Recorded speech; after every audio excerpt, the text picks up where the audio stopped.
John, मेरा सबसे पहला सवाल ये जो मुख्तलिफ अजहान के अंदर उभरा है और मुख्तलिफ लोग उसका जवाब ढूंढने के मुतलाशी हैं और मुतजाद आवाजें आ रही हैं। सबसे पहले ये बताइए कि जिस जगह पर रहबर आला सुप्रीम लीडर मौजूद थे और उनके हमरा उनके रुफका मौजूद थे, वो अजहान मौजूद थे जो ईरान को चलाते थे, ईरान के अजाइम की पुख्तगी का इस्तारा समझे जाते थे, वो जो निशाना बने हैं, कौन सी मुसद्दका इत्तला के जरिए वो निशाना बने हैं, वजूहात उसकी क्या मंजर आम पे आ सकी हैं, और जो मुखबर अब बैनुल अक़वामी सतह के ऊपर गर्दिश करने लग पड़ा है कि कोई ऐसा एक मुखबर था जिसकी वजह से वो इत्तला पहुंची और फिर कोई एक था जिसने तस्वीर बना के बेंजामिन नेतन्याहू को या डोनाल्ड ट्रंप को इरसाल की है, वो कौन था और इसमें मिस इन्फॉर्मेशन और डिस इन्फॉर्मेशन कितनी है?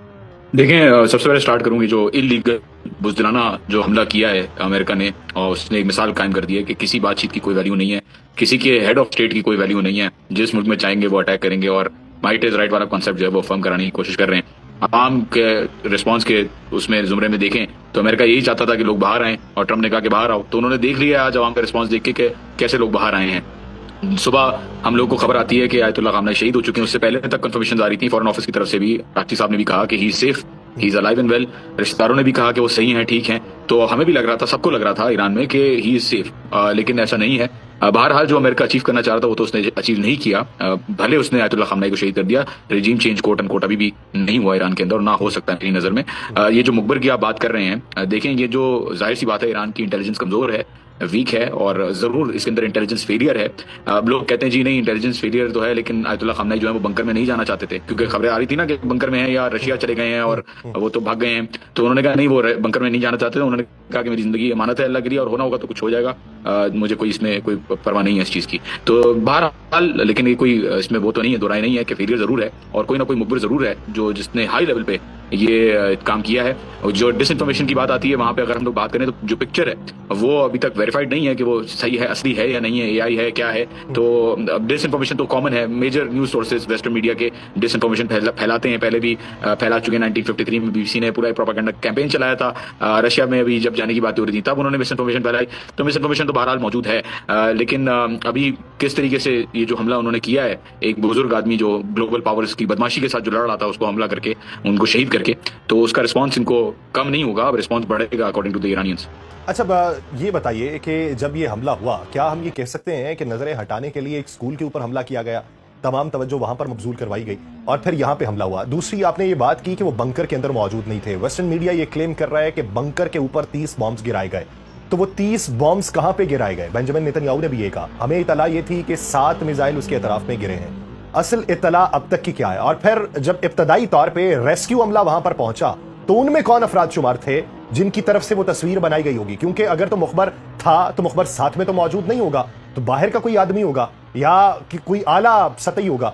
बहुत सी बातें ये भी चल रही हैं कि मुखबरी जो है वो करने वाला साथ मौजूद नहीं हो सकता, लेकिन कोई ना कोई इलेक्ट्रॉनिक गैजेट ऐसा हो सकता है जो मुखबरी के लिए छोड़ा गया होगा। मोबाइल फोन के हवाले से इत्तलात ये हैं कि कुछ दिनों पहले से ये तमाम तर चीजें उनके अतराफ में भी जो लोग हैं वो इस्तेमाल करना छोड़ चुके थे। तो इस ज़िमन के अंदर इबहाम क्या है और क्लैरिटी क्या है?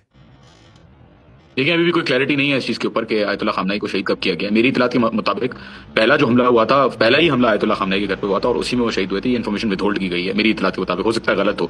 बाद में ये भी बातें आ रही थी कि वो वॉर रूम में मौजूद है फॉर एग्जाम्पल, तो हो सकता है वॉर रूम के अंदर अटैक किया हो, लेकिन इसके अंदर कोई क्लैरिटी नहीं है। मेरे ख्याल में जिस तरीके से यहाँ पे हुआ है ये चीज जो हुई है, उसके अंदर कोई जीरो चांस है कि वो किसी बंकर के अंदर हो या वो इतना आसान नहीं है। जब वो मिसाइल साइलोस को, जो अंडरग्राउंड मिसाइल्स हैं, उनको नहीं डिस्ट्रॉय कर पा रहे अपने म्यूनिशन से, तो वो आयतुल्लाह खामनेई को जिस बंकर में अगर रखा होता तो वो डीप बंकर होता और यूएस की कोई भी म्यूनिशन नहीं है वो 5 फीट पेनिट्रेट कर सके जमीन अंदर। जो कि GBU-57 है, जो सबसे ज्यादा मजबूत उनका वॉरहेड है, वो भी 200 मीटर तक ही जा सकता है। और फोर्थ के अंदर भी उन्होंने कहा था कि उन्होंने डिस्ट्रॉय कर दिया, फिर बाद में रिपोर्ट्स आई कि नहीं जी ऐसी कोई बात नहीं है। तो बहुत सारी बातें हैं, इसके ऊपर कोई क्लैरिटी नहीं है, ना ही हो सकती है इस स्टेज के ऊपर। वो तो वेरिफिकेशन जब आएगी तब पता चलेगा। और रेस्क्यू से मुतालिक देखिए बहुत सारे लोग इन्वॉल्व होते हैं।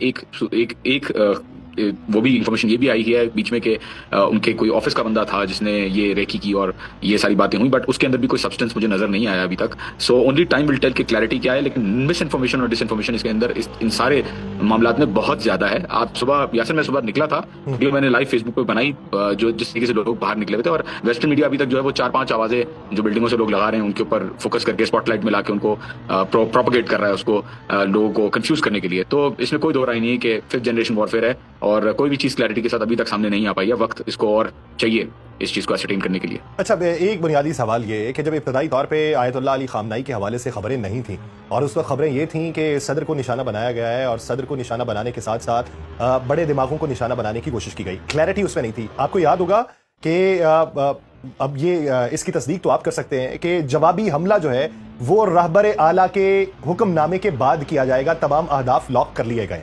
उससे कुछ देर बाद जवाबी हमले कर दिए जाते हैं खिते में मौजूद तमाम अमेरिकन एयरबेसिस के ऊपर। तो सवाल ये है कि ये कौन सी कमांड थी जिसमें ना डिफेंस मिनिस्टर मौजूद थे, ना मोहम्मद पाकपुर मौजूद थे, ना अली शमखानी मौजूद थे, ना आयतुल्लाह की तरफ से कोई हुक्मनामा जारी किया गया? तो फिर नीचे चेन ऑफ कमांड कौन मौजूद था जिसने ये फैसला किया कि जवाबी हमला इस तरीके से किया जाएगा और उसकी तैयारी पहले से? बहुत अच्छा सवाल है। और पिज़िशकियान साहब के बारे में भी बोल रहे थे कि पिज़िशकियान साहब भी शहीद हो चुके हैं, जबकि वो नहीं हुए, हमने सबने देखा।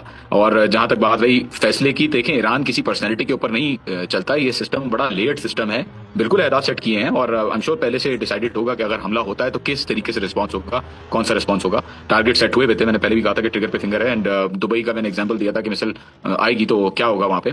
तो बिल्कुल ये कमांड की बात नहीं है कि कमांड कौन होगी। 12 रोज की जंग में भी असम्पशन थी कि ईरान में अगर ये लीडर्स को उड़ा देंगे, आईजीसी की लीडर्स को उड़ा देंगे तो हमले खत्म हो जाएंगे, ईरान हमले नहीं कर पाएगा। लेकिन फिर भी हमने देखा कि 12 रोजा जंग में जब ये सब हुआ, पहले ही दिन लीडरशिप को उड़ा दिया, उसके बाद हमले और ज्यादा शिद्दत पकड़ना शुरू होगा। तो ये पर्सनैलिटी के ऊपर चीजें नहीं चलती, ये पूरा लेयर्ड सिस्टम है जिसमें फैसले सिस्टम के हिसाब से होते हैं, किसी एक फर्द के हिसाब से नहीं होते। ऑल्दो फाइनल डिसीजन बिल्कुल सुप्रीम लीडर आयतुल्लाह खामनाई के पास होता है, लेकिन कंटिजेंसी भी साथ साथ होती है, प्लानिंग होती है कि अगर नहीं होंगे वो तो क्या होगा उस सूरत में।